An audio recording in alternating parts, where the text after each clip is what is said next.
You are listening to The Writer's Block. I am horror author James Hershey Jr. It's time for a truth bomb.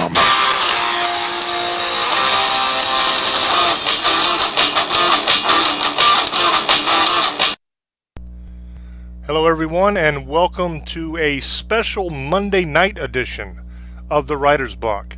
I am your host, horror author James Hershey Jr., and tonight is going to be an interesting show, at least for me. As a lot of people know, I'm a horror author. That's what I do for a living. I write books, scary books. I wrote the Legion series, I Am Legion, The Surrogate of Souls, and The Rise of the Revenant. I also wrote a novel called Call the Wind Spirits, and I sell novels not only on Amazon, but Books A Million, Barnes & Noble, Walmart, all across the world. So I have a little bit of experience in this category. I have a pretty good relationship with a lot of my readers. A lot of them will message me on Twitter. They message me on Facebook, and I can communicate with them, thanks to social media, and it's really kind of a blessing. And I get a lot of questions about writing, about how do you write an exciting story? How do you make it page turning? How do you construct, a good chapter? I mean, just et cetera, et cetera, et cetera. All these different questions that people have. And I've had several students that are in college and high school that have actually contacted me and asked me advice on, papers they were writing and stuff like that. So I thought it would be a cool thing to do an episode of The Writer's Block where I kind of give a master's class on how to write a novel, basically how to not only complete a novel, but how to make it worth reading in the first place. Because, let's face it, you can write a 7, 8, 9,000 page novel. You know what I mean? Not 1,000 word, that wouldn't be a very long novel at all, but 1,000-page novel. And if it's dull as hell, nobody's going to care. Nobody's going to want to read it anyway. The trick is to make your book so that your reader doesn't want to put it down, so that they don't want to go to bed that night. They want to finish it and know what is going to happen. Okay, and there's definitely a art to that. That doesn't just happen by accident. It takes a great deal of work and a great deal of dedication in order to write a novel. It is a monumental task. It takes a long, long time, and it's very difficult. And when you get to the end of it, then you have to do your reread and your rewrites and all your editing and all that kind of stuff. So you might write that novel that you've completed, you might rewrite that thing 3 or 4 times before it ever hits the market, So that one novel that you wrote could turn out being 4, 5, 6 novels worth of writing that you've done because you've rewritten it over and over again in order to get it to be what you want.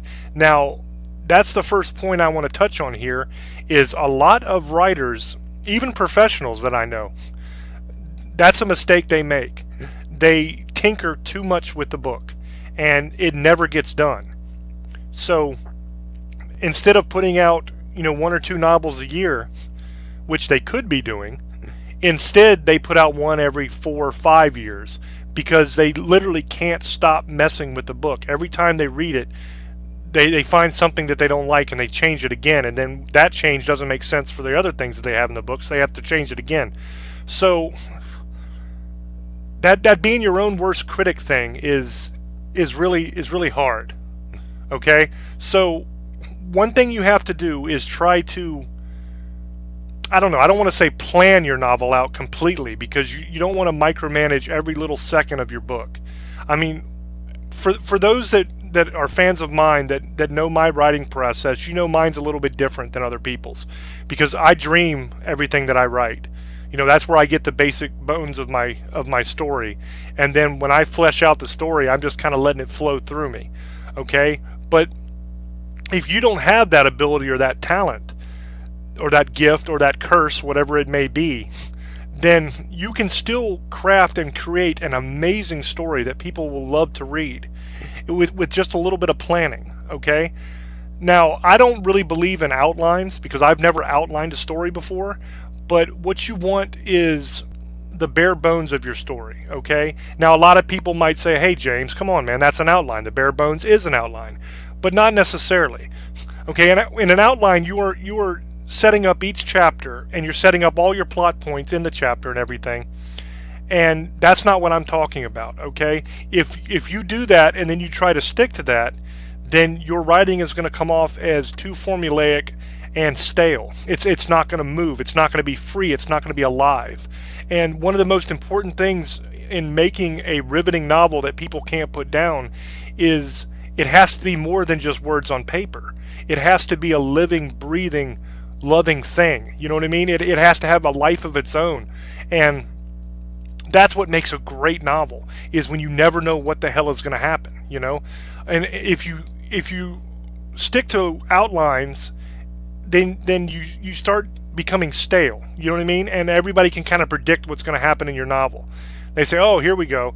Yeah, there's a murder, and they go to the house, and now they're going to interview everybody and find out who did the murder, and then this one, and then this, and then this, and then, oh, but wait, it's going to be a twist here, and this is the person you'd never expect to be the killer, but of course everybody knows he's the killer all along, because we've seen this 1,000 different times, and I'm bored out of my mind already just talking about it, okay? That's what you want to avoid. So what I'm talking about is just having the bare bones of your story, having the general direction you want your story to go. Okay, let's invent a character right now off the top of our heads. Let's say our character, his name is going to be Tom.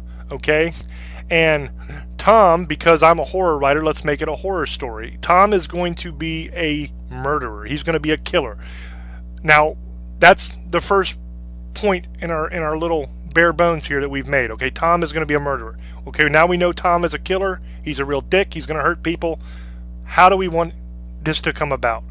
Is he going to be a slasher? Is he going to be like, the guy that runs around with a machete or an axe or a chainsaw after you?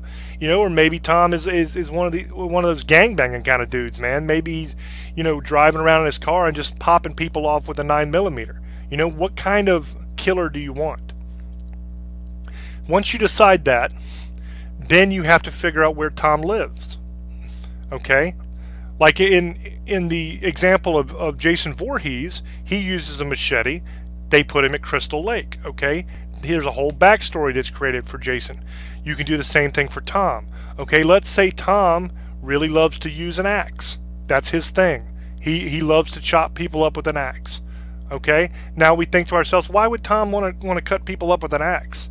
What about axes is so great that Tom loves to use them? Well, you could go obvious and make Tom a lumberjack or some shit like that. That would be good. But let's go a little, out of the box here. Let's say the reason why Tom uses an axe all the time is because when he was a child, his dad used to beat him with an axe handle. So now he has an affinity for axes and he wants to chop people up with axes. So now you have Tom, who's a murderer, who uses an axe because his father beat him. You see how the backstory is starting to fill itself out? And then you just keep connecting the dots. It's just like a big connect the dot puzzle. You just keep connecting. His dad was abusive. Okay? Let's say his mother. Was his mother abusive as well, or was his mother the kind that would try to cover him up to protect him? You know what I mean? Well, let's say his mother loved him and wanted to protect him. Okay, well, his mother, one day his dad was beating him with the axe handle. His mother jumped on top of him to try to protect him, and she got the axe handle, but unfortunately it hit her in the back of the head and it killed her. So in rage, our guy Tom reaches into the woodshed and grabs another axe that is actually a full axe, not just a handle, and he chops his dad to death, and that begins his killing career. So now we know who Tom is, we know why he is what he is, and we know that this is how he got started. Okay, now seeing his mom die in front of him and killing his dad kind of flipped a little switch in Tom's head, and now he's a complete crazy person. So there you go. Now you know why Tom is what he is. Okay, then you just put Tom in a place, and you start the story off. You just start going. Now, you're going to have many other characters in your story. Okay, but you don't want to put too much thought right now into who those characters are, developing backstories for everybody, because when you do that, what happens is, let's say you pick Susie and you got a whole backstory for this chick Susie, man. She's a secretary and she works down at this office and her boss is a real prick because he makes her get coffee and all this stuff, right?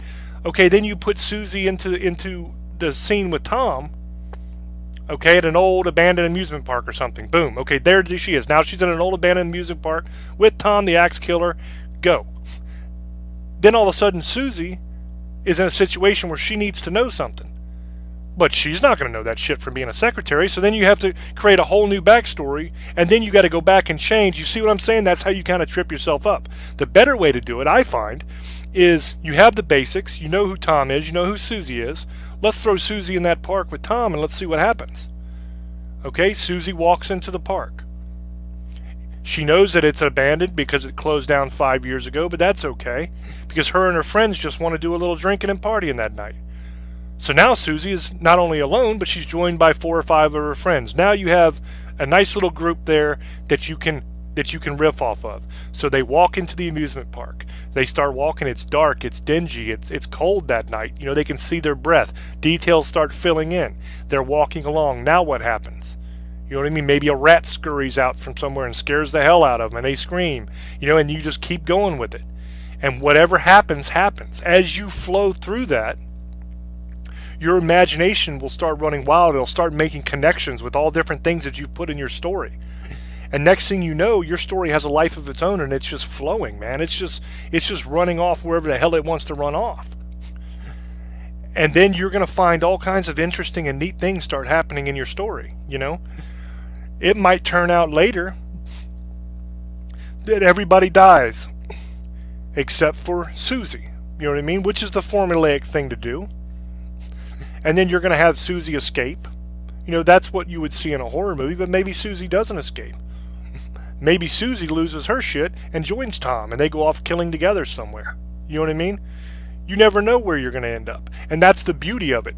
And if while you're writing your novel, you're not exactly sure where you're going with it, I mean, you want your basics. Like I said, you don't want to just be out there hanging in the wind. But if you don't know all the details and you allow them to fill themselves in, then you're going to find that your reader is going to be on their edge of their seat just like you are, okay? And there's several little tricks that you can use that will keep a story fast-paced, and it'll keep it moving along. You don't want long, drawn-out chapters, okay? In my novels, I don't even have chapters. I have scenes. I flip back and forth from different characters' viewpoints. And I'll do a scene with one character, and then I'll do a scene with another character, and a scene with another character, and then I don't keep in any order, though. I'll go wherever the story takes me, okay? And you want to keep them rather short. And you always want your scene to end in a way that is fulfilling for the reader, okay? I'm not talking cliffhangers, because cliffhangers just totally piss me off. I'm talking about you want a beginning, a middle, and an end to every scene you write. And at the end of that scene, that little part of that story has got to make sense all on its own. Okay? And be a part of the larger story as well.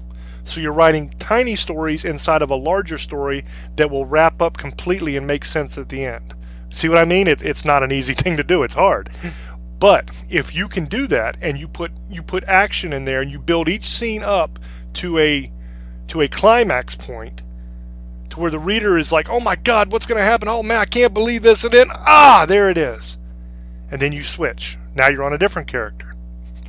Okay, and you're going to come back to this character, but each time you do a scene, you want to have a good beginning of the scene. You want to have a setup point in the scene, which is the middle, and then you want it to come to a climax at the end, to where it's exciting and it's riveting and it's really got the reader going, and then you don't want to leave them hanging.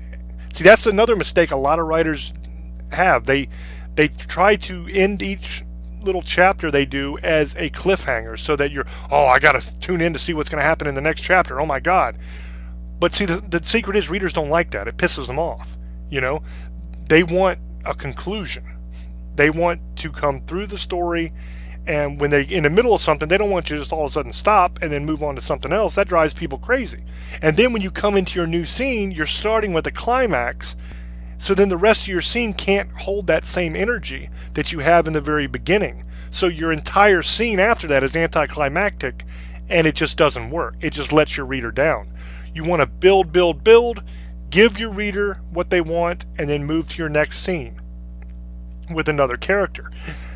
Now, if you do that and you continually work your way through your story towards a goal at the end that you already know what you want, and you're working to that point, then what's going to happen is you're going to take your readers on a ride, and they're going to be with it. I mean, 100% with it, and with you on your story. You know, they're going to be there. They're going to be on the edge of their seat, and they're not going to be able to put that book down. They can't wait to see what happens. But what you have to try to do is not have, and this is very difficult, especially for new writers, you have to try to not have chapters or scenes where there's absolutely nothing going on except for setup. That makes sense to you as a writer when you're looking at the entire scope of your book, but to a reader, that's dead air. You know, that's just dead space. That's terrible. You never want dead space in your book. You want it to move, move, move, move, move. You want from the time they turn the first page to the time they close the book at the very end of the book, you want it to be a non-stop roller coaster adrenaline ride. Holy shit, I can't believe what's going on in this book kind of book. Okay? Now, if you do that, then people are going to pour through your book fast. I write, each one of my novels is over 400 pages. Okay? And the average read time for one of my novels is 2 days. A lot of people finish it in 1. But for the slower readers, they get it done in 2. Okay, I've had people that don't even read novels that said, man, I love the artwork on your cover. I had to check it out. Or, man, so many people have told me that these books are amazing, and I just had to give them a shot. And I don't even read books, you know what I mean? That's what they tell me. I don't even read books, but I couldn't put that damn thing down, man. I cruised through it like you wouldn't believe, and then in 2 days, I was done, you know? That's what you want. And you can accomplish that, okay? Another very important thing to remember is what you are, okay? You are not some brilliant college professor, you know, Albert Einstein type, okay? Your job as a writer, you're a storyteller. That's what you are. Your job is to take your reader and make them forget everything else in their life. Okay? They need to forget the fact that the rent's due and they don't quite have it. They need to forget the fact that their girlfriend is banging the milk boy. They need to forget the fact that they're about to get fired from their job. Whatever horrible things are going on in their life, your job is to take them away from that. Take that pain away for a while. Take them away from that situation and take them on a journey. Okay? You're a storyteller. What you're giving your reader is a mini vacation. Let's put it that way. That's exactly what you're doing. You are taking your reader on a vacation away from their real life, away from reality. That's your job. So a lot of writers will make the mistake of trying to use, you know, huge vocabulary, just flowery, I can't even say it, flowery language all the time. Okay? They pontificate and they bloviate nonstop about everything, and it's annoying. Okay, and it kills the momentum of your story. You have to write for your audience. Okay, your audience is not usually going to be PhD level English majors. Okay, that's not what your audience is going to be. Your audience is a normal everyday person that's out there working. I'm not saying those people are dumb, because they're not. They're smart people too. But what I'm saying is you have to write the way people think, okay? And write the way people talk. If you're writing dialogue, if you are using too big of words and you're using, you know, cute little phrases that people don't ever actually say because you want to make yourself look smarter, then your book is not going to feel real to your reader. They are not going to stay on that journey with you because it's just going to kill it. They're going to say, wait a minute, man. They're not going to talk like that. You're going to tell me that you're writing this character Frank and he's a factory worker and he builds cars? You know what I mean? And he's going to say, listen here, you have the audacity to say that to me? I mean, he's not going to say that. You know what I mean? He's going to say, well, you got the fucking nerve to say that to me? Well, you want a piece of me? That's the way Frank's going to talk. So you got to write Frank the way Frank is actually going to be. You can't write things that are untrue. And that sounds insane to anybody who's not a writer, because that's what you're doing, is you're writing fiction. Okay? So you are writing something that's untrue. That's what you're doing. But it has to ring true to your reader. So your dialogue has to be authentic. Your characters have to be authentic.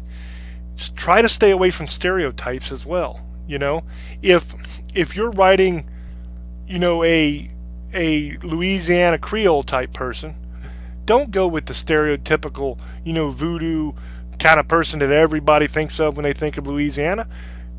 Do a little research on it and find what they actually are like, you know what I mean? And write them true. Because if your dialogue rings true and your characters ring true, your story will ring true.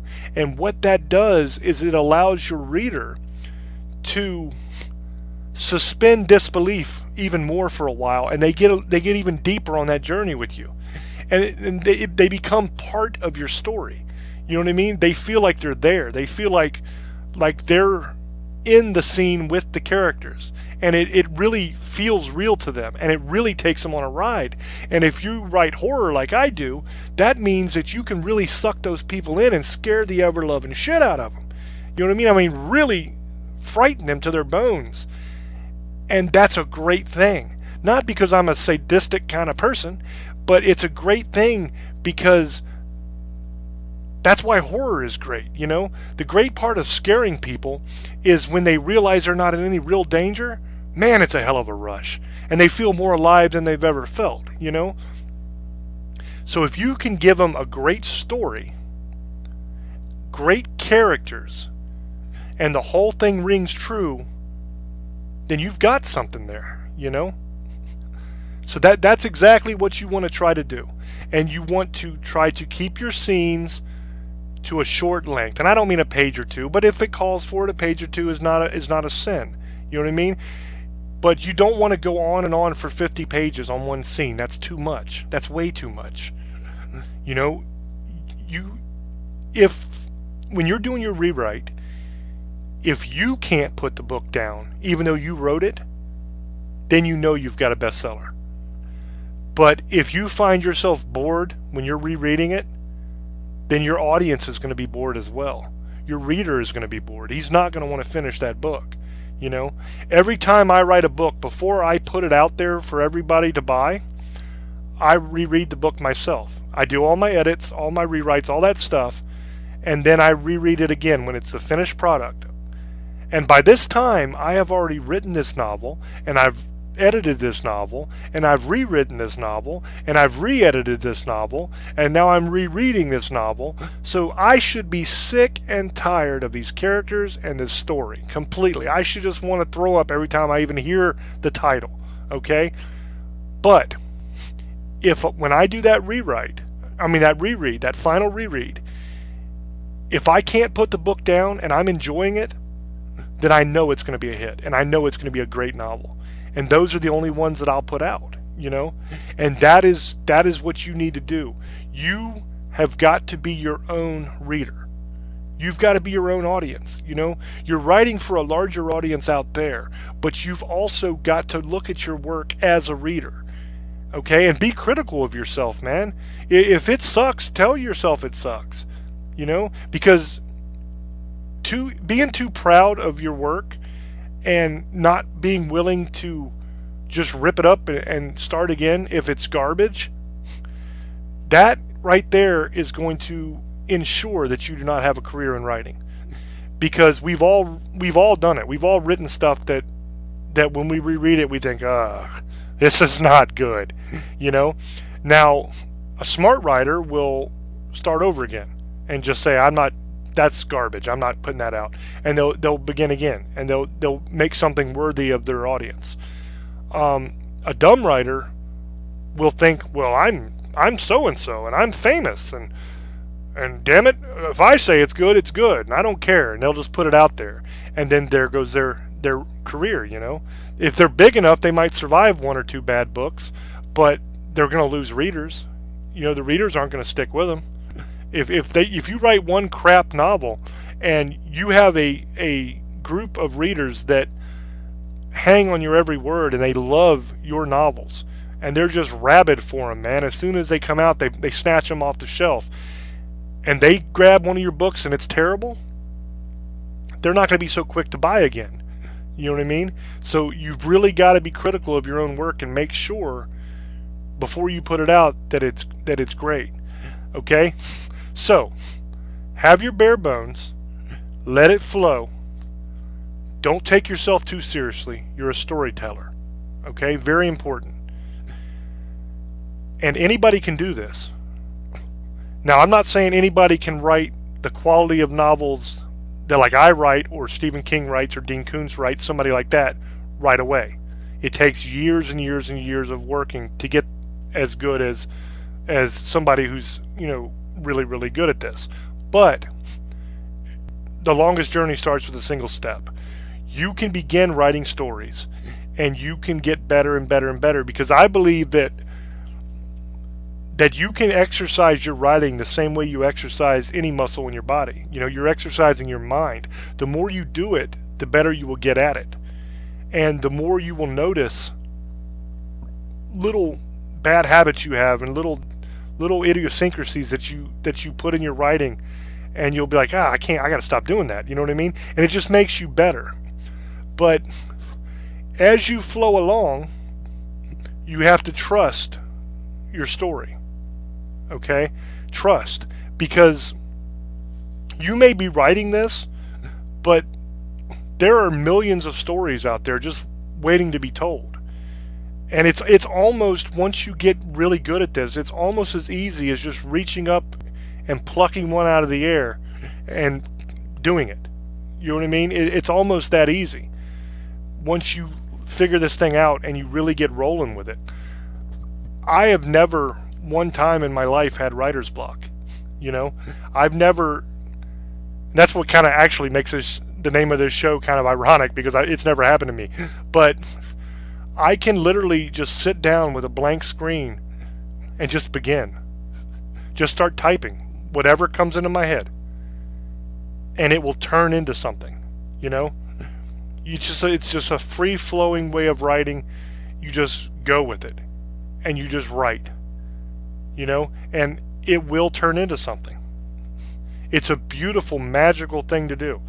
And when it works, there's nothing like it in the entire world. Now, I don't know if that's only me that can do that, or if everybody can do that. But I say give it a shot. Because worst case scenario, maybe I'm just weird or special or different, and maybe not everybody can do that. But I guarantee you, if you do try to do that, even if you don't come up with an award-winning novel doing that, you will definitely get better as a writer, because you will exercise that creativity and that imagination, because you'll be making up a story on the fly as you go. And your story will be unpredictable, and it'll just flow, man, and it'll be a beautiful, beautiful thing. Now, whether you want to write to be the next big writer, whether you want to see your books in stores, or whether you just want to write for your own satisfaction and fun, or maybe you want to write some bedtime stories for your children that you've actually written, you know what I mean? There's no real right or wrong reason to do this. Just do what you feel. Writing is an art form. It's a beautiful, beautiful thing. If you're trying to write a novel and it feels like work, like it's a rough, tough thing to do, and you're just not enjoying it at all, then stop writing that novel. That's not what you're supposed to write. Because when you're writing something that's going to be great, it's almost effortless. It's a hard thing to do in the fact that you have to do it every day. You know what I mean? You can't just sit down in half an hour, and have a finished novel. It takes months and months and months of working every day, writing every day for hour upon hour. And then it takes a lot of time with the edits and a lot of time with the rewrites and all that kind of stuff. It's a hell of a monumental task, like I said before, and it's a hard job to do. But the writing itself is easy. Does that make sense to everybody? The actual story, the creation of the story, is almost effortless. It's simple. That's the easiest thing in the world. Getting to the point to where you will sit down and make the time and do this every day, and do it consistently, day after day, week after week, month after month, year after year, that's the hard part. Keeping yourself motivated to continue is the hard part of it. That's what makes it such a monumental task, at least for me. Now, for some people, they just have a hell of a time even trying to write anything. You know what I mean? They're, I can't figure out something to write about. I don't know what to do. I don't know this. I don't know that. That's where I think that exercise I was talking about earlier will come in real handy for you, is if you just sit down and you just write. You know, don't think about what you're going to write. Don't try to figure out what you're going to write. Just sit down with either a pen and a paper if you're old school, or if you're new school, get your computer out, pull up Word, and just start typing away. Don't think, just type. And do it for half an hour a day. And then read what you wrote. And you might get some really good ideas out of that. You might get some really good seeds that can grow an amazing story. And it just comes out of you. It just flows right out. And you're not thinking, you're just doing. And then you look at what you have and you say, wow, that's actually kind of an interesting idea there. I might be able to do something with that. Then you take that little seed and you bare bone it like I was saying, and there you go. You're off to the races. That's kind of the way it works for me when I'm doing one of my novels. Okay, because I have, every night of my life I have nightmares, and my novels come directly from those nightmares. So my nightmares to me are kind of like that exercise would be to you. So basically what I'm trying to do is give you a way that you can recreate what happens in my head when I'm asleep on paper to get your start for your idea. You see what I'm saying?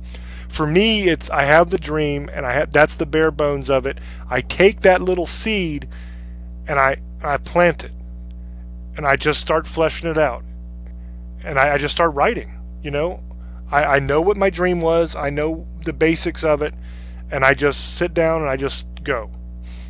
And somehow it all kind of fleshes itself out and works itself out as it goes.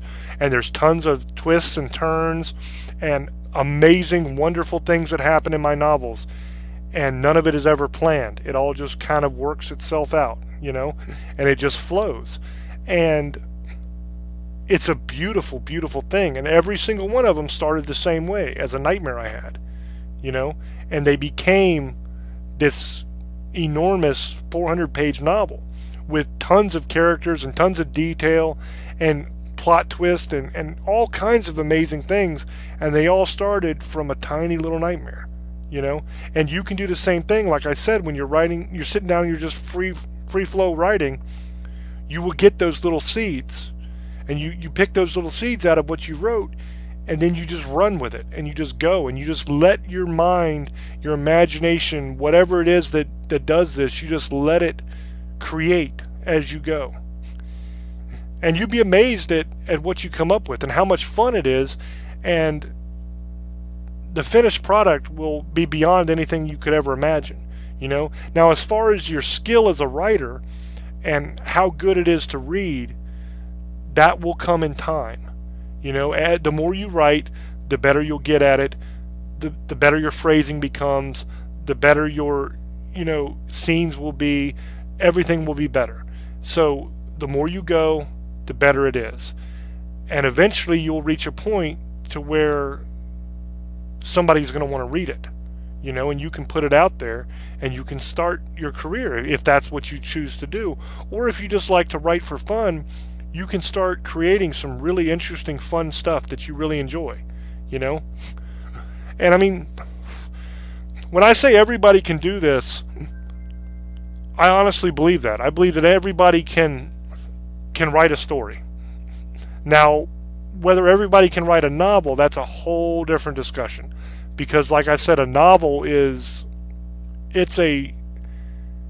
trying to say this without using any bad curse words. It's a mother, to do. It's rough, man, because it takes so much time and so much effort, and you have to weave all these little side stories and all these characters together and have them all go towards a common place at the end where you're going to end up.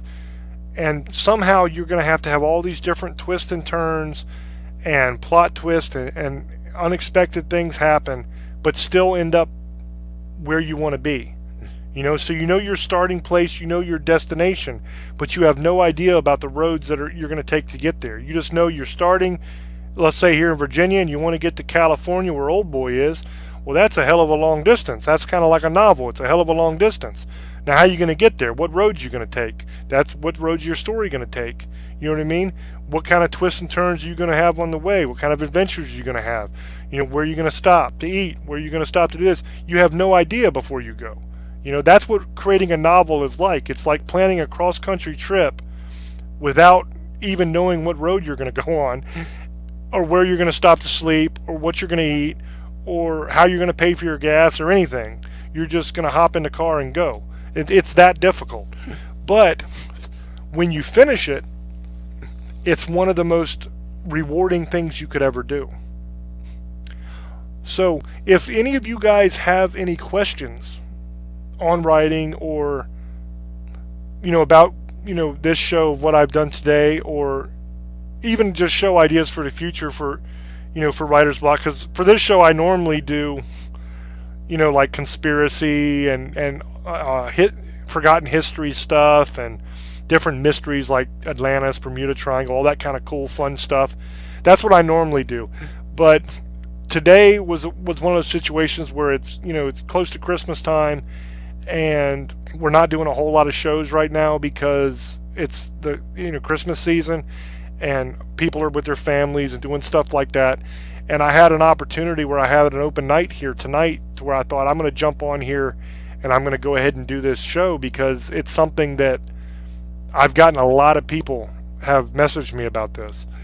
I mean, well over a couple hundred people have asked me to do a class. Now I could set up a class and charge money and have people come in and make up charts and all this kind of nonsense and pretend that I'm a lot more important than I am and all that, and do the class and make some cash on it. I could do that. I mean, I've already been offered to do that, honestly, so it could be done very easily. But writing is one of those things, man, it's not only it's a personal thing, but it's free. It's something that everybody can do. It doesn't cost you nothing. You can create a whole new world, and you can populate that world with anybody you want. And not only are you taking your readers on a vacation, but you take yourself on a vacation when you write as well. You get to be a kid again and use your imagination and create a whole fantasy world that you get to live in for a while. And so not only are readers getting away from all their problems, but you are in a way too. It's an escape for you as well. So it's a beautiful thing to do.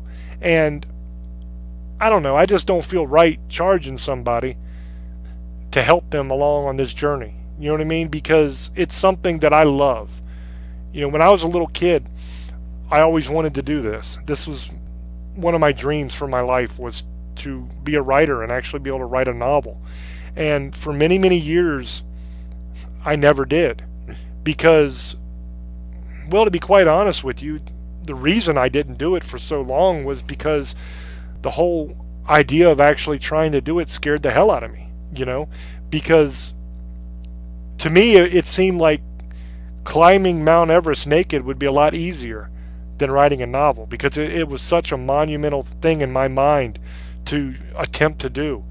And for many, many years of my life, I I allowed that fear to win. I allowed that fear to conquer me and to keep me from fulfilling my dreams. And one day I was giving a speech, not like an official speech where I was in front of a crowd, but just to a kid. I was giving one of those motivational kind of speeches where I was telling the kid they could be anything they wanted to be in life, and they can reach for the stars, and nothing's impossible if you believe in yourself, and blah blah blah, all that feel good stuff, right? And in the middle of the speech, it kind of hit it in my head, and I thought, James, you're not living what you're preaching here. You're telling this kid this stuff, and it's great advice, and yes, if you act on it, your life will be much better. But you're not actually living the advice that you're giving this child. And after that moment, I just kind of thought, you know what? I'm going to do this. I mean, what's the worst that could happen? I fail miserably. I fall flat on my face. Everybody laughs at me. I can deal with that. But do I want to be 80, 90 years old, God willing I live that long, and sitting there in my own filth as an old person, a really old person, and thinking back on my life and thinking, I wish I would have actually tried to do that, because I had a gift, I had some talent, and I believe I could have done it. But I was always too scared, and I wish I would have. I didn't want to be that guy. So I decided right then and there when I was giving that speech that come hell or high water, I was going to write a novel. Now, whether it was successful or not, I had no idea. Whether anybody would ever read it, I had no idea. I definitely didn't think that I was going to become a celebrity. I definitely didn't think that there was going to be people writing articles about me. I definitely didn't think that I was going to be doing radio shows or being asked to be a guest on tons of radio shows. Never in my wildest dreams did I think any of that was going to happen. I didn't think that I was going to be an international selling author. I didn't think that I was going to win any awards. I didn't think any of these things were going to happen to me. You know what I mean? I thought I'd be lucky if I got the damn thing finished, honestly, because it scared the hell out of me. But ever since I was a kid, I've been having these nightmares, and I mean, I'm not going to bore you with the whole story, because I'm sure if you're listening to this show and you're a fan of mine, and you already know, you've heard this ad nauseum about how my process works and how I write down my dreams because they don't go away if I don't, blah, blah, blah. You've heard all that stuff before. But I had all this stuff. I had all these dream journals that I've been writing in for years. And so every one of these nightmares that I've had, I had them on paper. So I thought, why don't I just, instead of sitting here and trying to come up with a story and do an outline and all that stuff they teach you in creative writing class, why don't I just grab one of these nightmares and use that as my basis of my story and try to create something out of one of those? It seems doable. So that's what I did. I grabbed my dream journals, and I decided for my first novel that what I would do is I would take the dream that I had the longest, my first set of nightmares that lasted for years and years and years until I figured out that if I wrote them down, they'd stop. And that was the Legion series. So my first novel was the first book of the Legion series. So I pulled the dream journals out and I read through them, and I got the basic idea of what the storyline was going to be. And then I just sat down and I just started writing. I didn't do the outlining. I didn't do the planning, the plot plans, all that. I didn't do all that. I didn't storyboard it. I didn't do all the stuff you're supposed to do. I just sat down with my computer and I just started writing. And I just kept doing that every day. I would get that feeling, that compulsion that I had to write. And I would just surrender to it, turn my computer on, and just let it flow through me. And then when I finally reached the end of the first book, I just kind of knew I was done with the first book, And so I stopped and I reread it, and I was thinking, man, I'm going to have a long task ahead of me here, because now I've written all this crap and I didn't plan any of it. So I'm in trouble here. I'm going to have to reread this and do some major rewrites on this thing. You know what I mean? Because it's not going to make any damn sense from the beginning to where I got to on the end. There's no way that's going to make sense. All the different ways I went with this thing. And so I reread it, and I mean, I couldn't put the damn thing down. I mean, it was riveting as hell. And I was just on the edge of my seat the entire time, and I thought, wow, this is an amazing novel. I can't believe I wrote this, you know? And so really all I did to that first novel was just edited a little bit the spelling and the grammar, and that's it. I didn't change anything. I just left it the way it was, and I put it out there. And I thought, if a couple people actually buy this and read it, that'll be a cool thing, man. You know, I'll be able to die knowing that I did it. I wrote a novel, and somebody out there actually read the damn thing. And next thing you know, man, it started selling, and it kept selling and selling and selling and selling. And then people started asking me to be on the radio shows, and people started writing articles, and it exploded. And so then I continued, and I wrote Call of the Wind Spirits, which was a standalone novel, and that did fairly well. And then I wanted to finish the Legion series because the entire set of Nightmares is all 3 books. And I only got a third of the way through with the first novel. So I wanted to finish that. So I did Surrogate of Souls, which was book 2 of the Legion series, next. And then after I finished that, I had received so many messages from readers after the first Legion wanting another book. I mean, I'm talking thousands of people messaged me wanting another novel, another Legion novel. And I wrote Call of the Wind Spirits. But in all fairness, I had started writing Call of the Wind Spirits before I received all those messages, because when I started writing Call of the Wind Spirits was directly after I finished Legion, which was before it took off, before I became celebrity, whatever the hell I am. It was before all this. So at the time, I was still nobody. And I had just finished Legion, and I put it out there on the market, and then I started immediately writing Call of the Wind Spirits. And so when I finished Call of the Wind Spirits and put it out, by that time, I mean, I was literally receiving thousands of messages from people wanting another Legion novel. So I thought, okay, I'm going to go ahead and do the second book of the Legion series now. Because I had originally planned on doing another novel after Call of the Wind Spirits and then going back to Legion.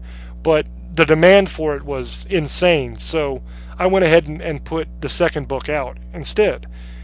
And after the second novel was finished, after Surrogate of Souls, instead of working on another novel, I went straight into the third novel of the Legion series, because I knew after Surrogate of Souls, because Surrogate of Souls was even better than Legion was, and I knew that it was going to be a big hit. You know what I mean? I knew people were going to love it, and I knew that they were going to be dying to get the third novel and find out what happened.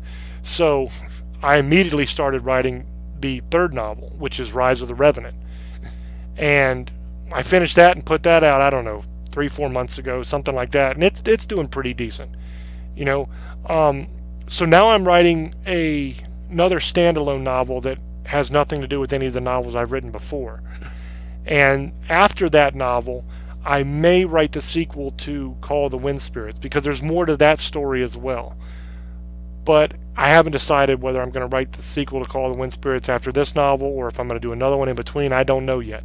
So we'll see. But that's kind of how it happened for me. I didn't believe in myself. I didn't believe that I could actually do any of this, you know. And I just took a step out there in faith and said, what the hell, I'll give it a shot and we'll see what happens, you know. And the response has been just incredible. I mean, you wouldn't believe me if I told you all the things that have happened since this. I mean, it's insane. You know what I mean? I've had offers from different TV shows to come on and be a guest, like on talk shows and stuff like that about the books. I've done tons of radio gigs. I've done all kinds of stuff because of this.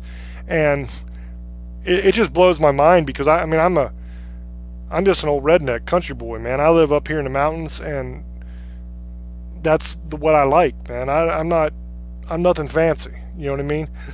I mean, I'm no dummy by far. I'm a very intelligent person, and I'm really good at what I do.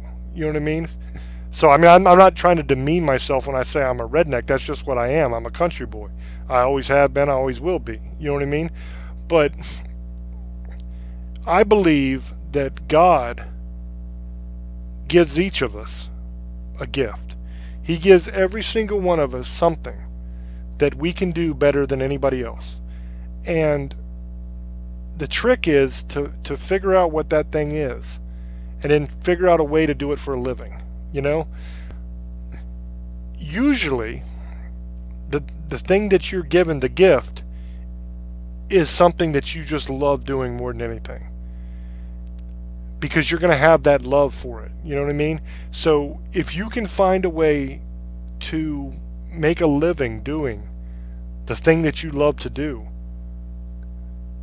then you're going to be successful, because you're going to put in a hell of a lot of work to do it. You know what I mean? I work anywhere from 14 to 16 hours every single day. You know, I write, I do radio shows, I do interviews, I do all kinds of stuff every single day. And it doesn't feel like work to me, you know? I love what I do.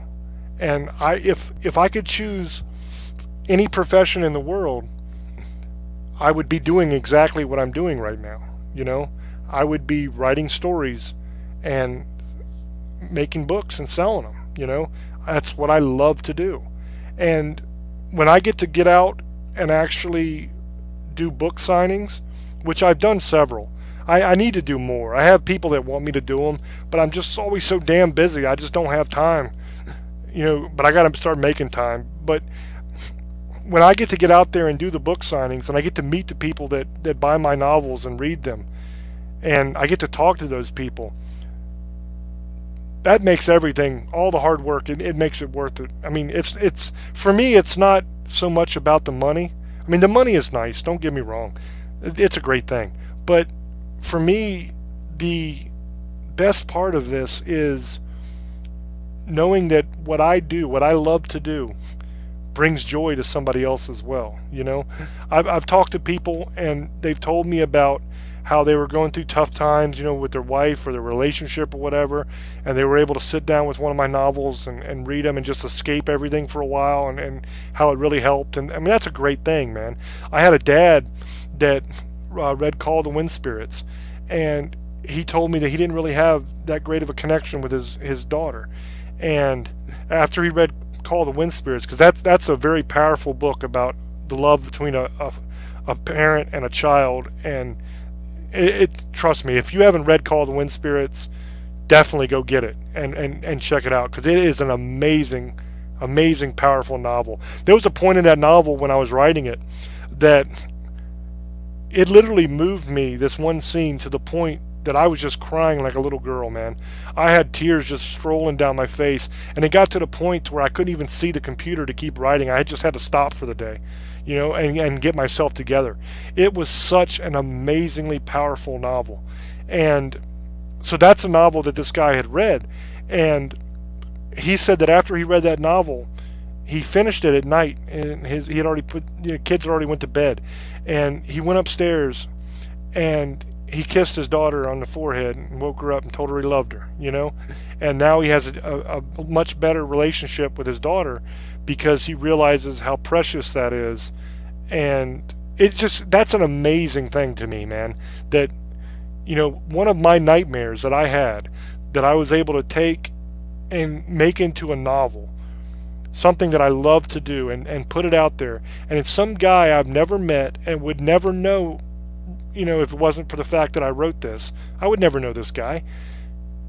He read that, and it changed his life. You know, it gave him a better relationship with his child. And that's amazing, man. That's amazing. And you would think that those kind of things would give me like a big head and an ego, but in all reality, it's the exact opposite that's happened, which kind of surprises me, because I would expect that I would get cocky, you know what I mean? But instead of getting cocky, what it's actually done in my head is it's made me realize what a responsibility that I really have to my readers, and I'll explain that. What I mean is, I have a responsibility to give my readers the very best experience that I can possibly give them. I want to give them the greatest novels that they have ever read. You know what I mean? Something that will change them, that will just, they'll never forget, that in 20 years when they're talking about great stories, they're going to say, "Oh man, have you read this book? Oh my God, I read that thing, man, I couldn't stop thinking about it." That's my goal. That's what I want to do. And I work hard every single day to make sure that when I give a novel to the world to read, that it is the very best that I'm capable of producing, and it's really, my experiences with my readers has really hammered that into my head. You know what I mean? That it's more than just me making up a story and throwing it on paper and putting it out there and hoping somebody buys it. That there are real people that read this, and they have expectations, and they have times when they're waiting. They're hoping that another book's going to come out, and they're waiting for it, and they're excited. The way I am sometimes when one of my favorite authors puts out a new novel, or when a movie franchise that I really love, there's all of a sudden there's another movie in it, and I'm like, "Oh my God, I can't wait, this is so great," and I get just pumped, and I'm so excited, and I can't wait to do it. That whole experience has made me realize that I'm on the other side of that now for some people, and that when I put something out, I don't want to disappoint people. I want to make sure that they leave happy, and they're waiting for the next one to come out. So I don't know really how we got on this. This is supposed to be a writing class, and the first half of it was, and now I'm just kind of doing what I told everybody not to do, which is bloviate forever about everything. But so that's my basic writing class that I've given here. Send me messages. Let me know what you guys think. I love you guys so much. Thank you to all my readers for all of your love, your support, all the messages, all the comments. It's really awesome. I really appreciate it. And believe me, I see you. You know what I mean? I see you, I hear you, and you mean a hell of a lot to me. I want to let you know that from the bottom of my heart, that it really means a lot to me that you spend your hard-earned money to buy my books. You know what I mean? That to me means a lot. And I promise you from the bottom of my heart that I will never stop working hard for you. I will continue to give you the very best I'm capable of giving you. And if I ever start slacking and giving you crap, you let me know, okay? Because I don't want to ever do that to you. Thank you guys for listening to this show. Tune in Thursday. There'll be another episode of the Writer's Block. I'm not sure what I'm doing on Thursday, but they're always good shows because I do a lot of interesting things. I'm going to have a show coming up here soon on the Nephilim with Old Boy. That's going to be a really, really interesting episode of the Writer's Block. I'm not exactly sure when I'm going to do that. It's going to be a couple weeks, but I'll let everybody know when that comes up. It's going to be awesome. Tune in Friday nights for Revolution Talk Radio, the main show that has all of us on it. That's always a good time. Saturday nights, We're Screwed with Old Boy. Now, Old Boy and the guys will be off until the first of the year because they're off for Christmas. But after Christmas and everything and New Year's is over with, they'll be back to give shows. So when they come back, definitely check them out. I was on their first episode, and I was on this last episode that they just did. And I will admit to you all that I listen every week because I really enjoy their show, and I get a kick out of it. So check it out. I know you'll love it. Monday nights is going to be Splatter Hour with Gage. I think he's off for the Christmas holidays as well.